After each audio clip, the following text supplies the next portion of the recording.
please welcome to stage Angus Maclane. Followed by the wonderful Lindsay Collins, Dominic West, Ellen Degeneres, and Andrew Stanton. Please welcome. Oh, I know. I'm like, Hello. Hello. oh, boy. Sit back and relax. This is Yeah. nice. Cozy. So I don't want to embarrass anybody here, but But you do. I do it all the time. But in 2003, there was a movie called Finding Nemo, and it was, safe to say, incredibly successful. 99% Rotten Tomatoes, biggest selling DVD of all time. So how long did you think we might have to wait for a sequel if we were to get one? I was very vocal. I think there's a lot of evidence online that I said that was it. Like, there would be no sequel. And then somebody that's sitting here kept bringing up Dominic. a sequel. Although, even then, I was like, I don't know. You know, I've done enough work on all these other films to know it has to be a really good story, a really good idea. And so I got busy with doing other things, and it wasn't until 2011 we had to watch the 3D version of a release of it. So I hadn't seen the film in like 7 years. It's good. And I watched, and I watched it, and maybe for the first time like an audience member, and I walked out going, I am so worried about Dory. Like, she hasn't found her family. She could lose the family she has. She's still apologizing for her short-term memory loss, yet we all love it. And as a writer, I was ashamed at how unresolved she was, and so that's really what motivated it. So happy to hear that. You were ashamed of it. I was ashamed.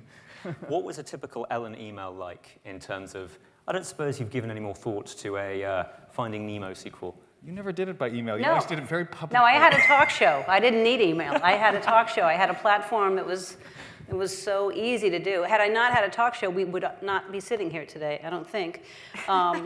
But no, it really just became content for the show. It was a joke, because every sequel that came out for every other movie, it was just like, oh my God, are you kidding me? And then it became a running joke, and then then my joke was over because he did the movie. So now I have no more jokes. Can I just say, of all the ways to ruin a joke, this is one of the best ones. Oh, good. So hats off. Good, thank you. Thank you. So it's decided there's going to be a Finding Dory. Yes. How do your co-conspirators get involved? How does this all come together? Well, Lindsay is my sort of co-partner in crime and has been for, 16 years now. And so she's the first person to know if I have any inkling. So I privately told her I was kind of thinking of stuff. I don't know if you want to run with that a little bit. Yeah. No, I mean, Andrew always, whenever he solves a movie, it's almost like a visible thing. When we're working on it, you can see that there's actually a split second of relief, and then immediately there's something else that starts taking up that part of his brain. And so I've learned kind of over the years to expect that, and to not take it lightly when he kind of throws off a comment like, yeah, I'm kind of worried about Dory, and then moves on to something else. And I was like, wait a minute, he's never said that before. So yeah, we talked about it, but we kept it very, very quiet, and I think he talked about it a few soon after. It was sort of if there was, hypothetically, if there was a sequel, would you be interested in hypothetically joining me on this hypothetical journey? And I said hypothetically yes. So Yeah. It was pretty early on, then we kept it pretty quiet. But even internally in Pixar, you couldn't say Yeah. finding anything, or you just knew it would be made. Yeah. So Dominic, you get contacted. They ask you whether you want to be part of this film. Was it difficult for you to not keep the secret? Because I imagine it might have been quite the thing to brag about. Yeah, I can't keep any secrets, so I think Andrew probably knew that, and so didn't tell me. But I immediately said, of course. Well, I don't know if I said I wouldn't tell anyone, but I immediately told all my kids, obviously, thinking, well, they're not going to tell anyone. Interesting, and of course, they all told all their friends. And so I think it was they'd anticipated that, so it didn't seem to spill any beans, but it did get me a lot of kudos at home, which is all I long for. Yeah, literally what it's all about. don't they get bored, though, because you tell a kid something that's going to happen 2 years later that's like saying a lifetime from now. Right. Right, they're like, whatever, it's not happening. It'll be out in just 2016. Yeah. But my daughter's called Dora, so she was particularly interested, you know. Nice. That's what it's going to be called. I don't know. Maybe, I think not, but maybe. So, time for you guys to ask some questions as well. I've got one here, right at the front, I gather. Please, would you like to say something? So I thoroughly enjoyed the movie, and therefore I made you a gift to say thank you. But first, I would like to ask you a question. So if anyone was finding Ellen, what 3 things could they possibly do to track you down? Turn on the TV. Look at YouTube. Look at Ellen Tube. It'd be pretty easy to find me. Give me my gift.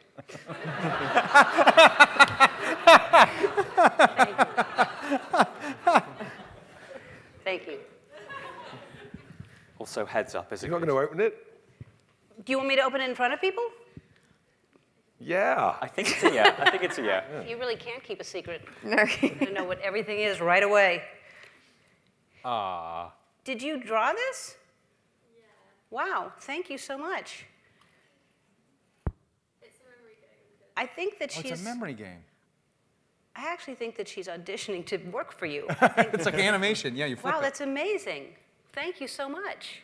It's awesome. Very cool. Thank you very much. Please, this gentleman here, your name and where you're from. Nick from Kids Call It. Firstly, the film is amazing. As my kids have grown up with the original, I dare say my grandkids will grow up with this one, so it's fantastic.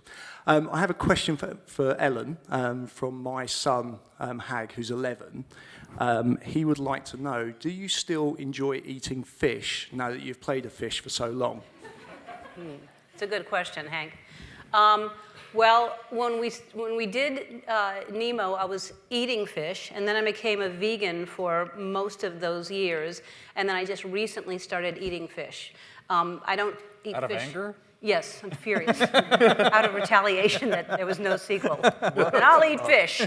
I don't eat blue tang. You can tell Hank I don't eat blue tang.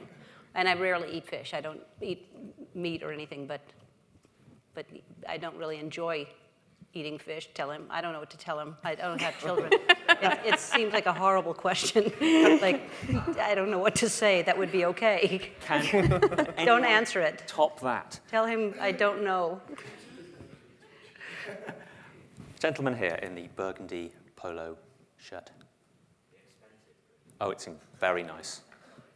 Hi guys, Simon from GT Magazine. A general question to whoever wants to answer it, but every good, in fact every great family film has a message. What is the message of Finding Dory?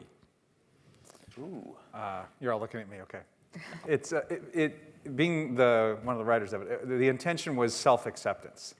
That we all have something about us. It could be as obvious as a disability like short-term memory loss, but it also could just be the way you think, the way you perceive things, where you see yourself as having a shortcoming, but it's actually what makes you special, what makes you unique.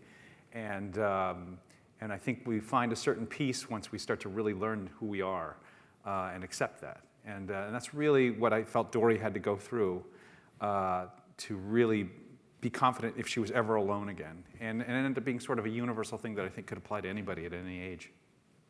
That's beautiful. I didn't know that. Yeah, I didn't have to tell you that. No, so. I didn't know. I didn't get any of that from that film. Oh, shoot. So when you first cast Ellen, what was that like? How did that begin? The truth is I had a fish, a worried father clownfish that was trying to go across the ocean to find his son, and I needed a guide. And all I knew, I had read this fact that a goldfish has a memory of 3 seconds. And I thought that was hilarious. And so I thought, what if I had a fish with short-term memory loss? But everything I was writing was repetitive and not funny. And Ellen had an original sitcom called The Ellen Show in the 90s that was playing at the time that I was writing. And I was stuck. And I heard her on the show while the TV was playing change the subject 5 times in 1 sentence. And I was like, that's it. That's how you do it. And then I could not get her specific voice out of my head. And suddenly I was out of writer's block. And I was just writing like furious. So when I sent her the script, it's the only time I've ever written with a specific actor in mind. I called you. You had read the script, and I said, "Hi, Ellen, I'm Andrew Stanton. I wrote this part for you, and if you don't take it, I'm screwed." But I used a harder word than that. And you said, "Well, I better take it." I think that was that short of a conversation. Well, I had no job offers at the time, so that was... Okay. I hadn't worked in 3 years. I was thrilled that someone called me for anything. I was about to work at the Olive Garden. I was like, I couldn't believe I was being offered anything, much less a part in a Pixar film from Yeah. you. So it was amazing. Yeah. And it's a bit flattering when someone basically says, "You're my muse. I need you to be this part." You're the bumbling idiot that is in my head. Your voice is so repetitive. You're the like bumbling crazy. idiot Yeah. beneath my wings. Yes. Was it a similar sell to Dominic? Look, we need you to play this sea lion. We need you to do this. Actually, yeah. I mean, It was one of our earliest castings. He was because Yeah. It was. Yeah. It was. I got to work with Dom on Carter, and he's such a funny guy, and he's kind of impish, and I couldn't get it out of my head this idea of sea lions being just these sort of street kind of thuggish Londoners, and you know what I mean. And it just seemed funny to me, and then I couldn't get. Basically, I wanted a Wire reunion. That's really what I wanted. No, but it's true. I really thought it was. Knowing Dominic, I thought that would be really funny, and him and Idris would really sound great against each other, and it worked. It worked like gangbusters. We did a first session with you guys a long time ago, and it just clicked. Yeah. Can't wait for the spin-off. Yeah. Great idea. Yeah. Good idea. So, more questions. This lady here at the front with a hand up. Hi, I'm from the Salvation Army newspaper, The War Cry, and the question is for Ellen. What has Dory taught you over the years, and what can we learn from her? Well, I think that everybody relates to Dory so much or wants to relate to her because she's so optimistic. And because she has this supposed disability, she doesn't really worry about the past or try to analyze the future, and it doesn't paralyze her to make decisions. She's just spontaneous, and she's non-judgmental, and she's, no matter what mood somebody else is in, it doesn't impact her. She doesn't take it personally. So I think it's basically, you know, it reminds me, and which is what I try to do every day and say on the show, is be kind to one another.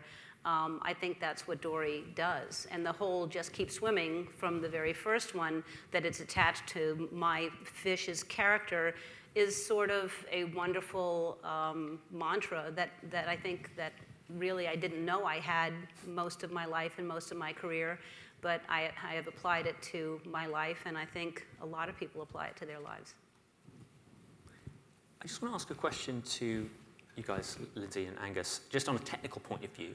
Comparing this to what was capable of back in 2003, what could you do now that you couldn't do before visually? Because this is a stunning film, as well as an emotional film. Thank you. I would like to say that if you think about what your computer could do in 2003, what your phone could do in 2003, it'd be hard to go back and use that now. We have a lot of technical advantages on this film. Certainly the water is a lot nicer, but the character Hank would have not been possible back in 2003 because of the amount of animated variables and just the technical aspects of Hank, both I think just from the fact that you have one tentacle has all of these different bends in it and all of the suckers, and that's multiplied times 7. That's actually why we lost one of the tentacles.